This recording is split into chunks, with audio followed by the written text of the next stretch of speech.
All right, step 4 in the home buying process. This is a disclosure portion of the process. So there's going to be 3 sets of disclosures you're going to be receiving as a buyer. One is going to be the disclosure from the lender, or what we talked about in previous videos, which is the loan estimate. So hopefully you've already signed that by now. If you haven't signed that, make sure you get that done, because that has to be done before the appraisal can be ordered. And again, that's just going to go over the estimate and fees for your purchase, and it's also going to go over the estimated rate of your purchase.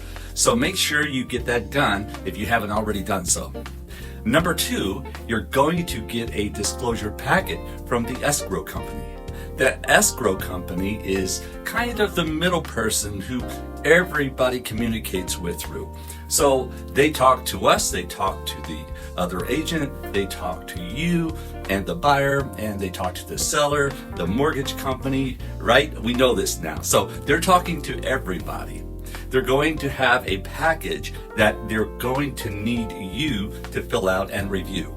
If you have any questions on this stuff, you can always reach out to our transaction coordinator, and they will be happy to help you with this. That typically will come to you via mail. Sometimes they'll email them out right away, but be on the lookout for the package that comes from the escrow company.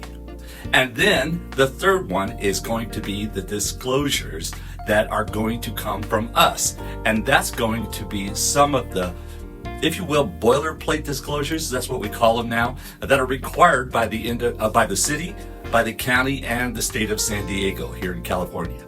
All right, there's also going to be a disclosure that comes in from the seller, which is something that we'll need to review.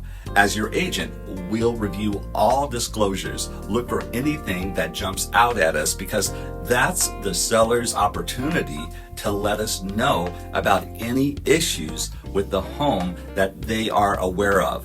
So if they know that there might be a leak, or that something had been repaired recently, or there were some previous issues, this is where we're going to disclose that information. So as your agent, we'll look over everything and review it with you, and we'll have you sign a copy of that. So again, you got the loan estimate from the lender, you're going to have a whole package that comes from the escrow company, and a disclosure packet that's going to come from us. So you want to make sure you review all 3 of these items. If you have any questions on any of this, reach out to our transaction coordinator, and we'll be happy to walk you through it or answer any questions that you might have. That's step 4 in the home buying process.